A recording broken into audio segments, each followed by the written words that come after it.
So I'm excited for Monday. I have a busy day today.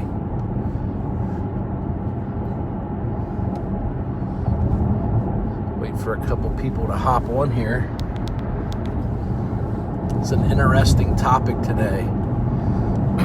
This topic of multiple offers can really be frustrating, and it can definitely be discouraging to a home buyer. I saw this happen yesterday, and we have a new listing that just went active over the weekend. We had our first open house in Lutherville, Timonium. It's priced about $20,000 below comps. We got a good deal on it. We try and price our properties. Good morning. How are you, Tony? Good morning. And we had probably 3 or 4 folks that looked at it that indicated they wanted to make an offer.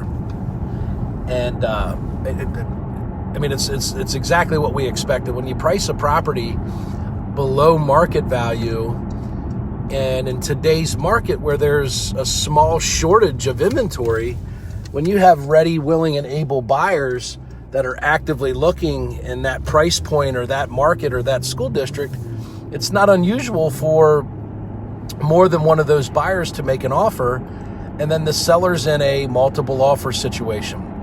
And one of the responses from the buyers that we saw on the feedback was they love the house, they think it's priced great, but they're not going to make an offer because they don't want to be in a multiple offer situation. And it got me thinking, and I felt bad for that particular buyer. And I think it really just comes down to someone coaching them through it or making them feel comfortable about how to move through a multiple offer situation. I can tell you as a home buyer, we make offers on 15, 20 properties at least a week, if not double that. And oftentimes we're in a multiple offer situation. And I think the natural reaction for a buyer is to automatically assume that they're not going to get the deal, or they're going to have to pay way over list price. And I just wanted to share with you, I'm sorry, I got to put my glasses on. I get absolutely blinded. I'm coming up Tri-Hill Road, just about to get on Queen Street, and the sun is just unbearable right here. I hate wearing sunglasses when I do videos. I don't know, I don't like it. There's a school bus there. Good morning. And I was thinking about that particular buyer, and it ended up being that we got 2 offers, probably should have been a third. And the 2 offers were okay. Like those folks made, offers that were a little bit less than asking price, and they wanted a little bit of seller's help.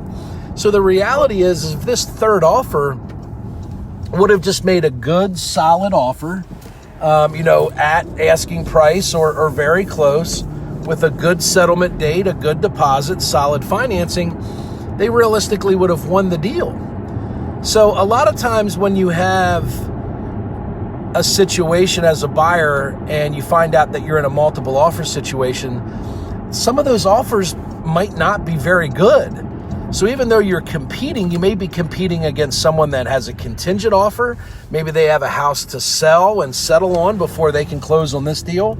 If that's the case and your offer is non-contingent, you're almost always going to win the deal. You'd be able to even get a little bit better deal at a lower price than the contingent offer. Sometimes maybe the financing of that particular offer is not as strong as yours. If you're dealing with a local lender and you've already been pre-approved, if you've already been through a portion of the underwriting process, like some of the lenders we work with, they actually do an upfront underwrite. So when you make a offer, you have sometimes a mortgage commitment, just subject to the appraisal on the property. So depending on the lender that you're working with, that could be a big advantage when you make an offer in a competing offer situation. So the first rule is just don't get emotional and don't get discouraged. Just because there's other offers doesn't mean that you can't still get a fair deal on that property, even regardless of what you offer, right? Like if you offer $10,000 over asking price, the property still has to appraise. Under most circumstances, unless you're making a cash offer, when you make that offer, if you offer over asking price, there's still an appraisal contingency in there. That's very standard for any deal that has financing, because the bank will not lend more than the appraised value. So even if you have to offer over list, which is another key point, like, don't get caught up in how much you're paying in reference to what asking price is. Sometimes I see properties go on the market and the list price is well below market value. There's a property right now that I'm bidding on that's an investment property, and it went on the market at $50,000, and my first offer was $65,000. And at $65,000, I feel like I'm still getting a deal where I would probably pay upwards of $70,000. It is a little challenging to see yourself making an offer that's significantly higher over list price. But what I do and what I recommend is you always go back and look at what the value of the property is, not what the asking price is. And it goes the same way. If you're looking at a property and it's overpriced, you shouldn't make an offer on the property based on asking price. You should make an offer on the property based on market value. And normally you find these multiple offer situations when a property is priced below market value. That's what creates sort of a buzz about the property. That's what gets buyers all excited about it and encourages them to move quickly. And that is oftentimes when you'll find yourself in a multiple offer situation. So once you've made the decision that you want to make an offer on the property, there's a couple things that you can do that will help you that don't necessarily cost you more money. You should increase your deposit. It shows a more of a firm commitment from you as the buyer. Instead of putting $1,000 down, put $5,000 down. It's only a deposit if the deal were to fall apart because of an appraisal or a home inspection. As long as you have your contingencies written into the contract that way, you would get your deposit back. The financing contingency is very black and white. If for some reason your financing doesn't get approved or the property doesn't appraise, make sure that the contract is written in a way that you get your deposit back with no questions asked.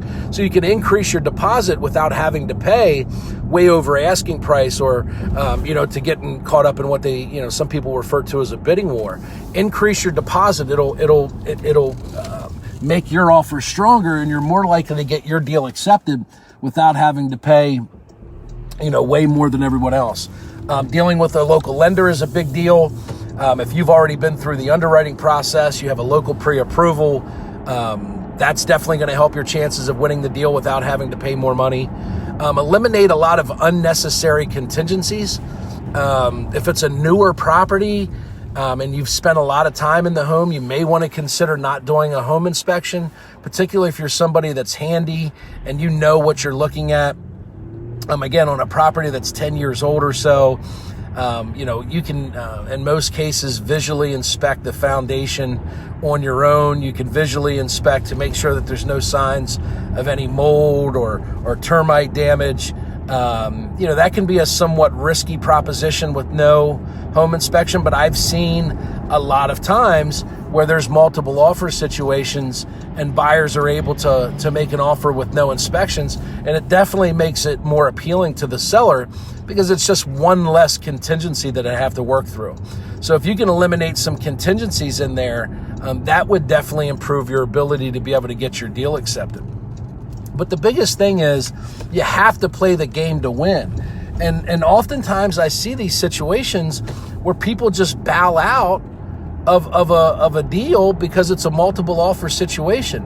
Now, I can tell you in most cases, multiple offer situations are great properties and great locations that are priced very aggressively. Well, that's the deal that you want. Just because someone else sees what you see and is willing to make an offer should not discourage you from making an offer. You got to throw your hat in the ring.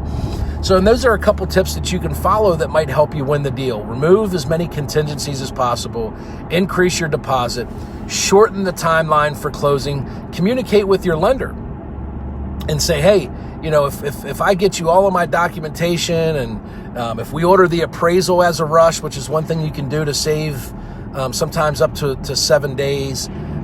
Is there any way we can close this in under 30 days? And if your lender's comfortable committing to that, make an offer that shows now an increased deposit, minimal contingencies, and a shortened closing period.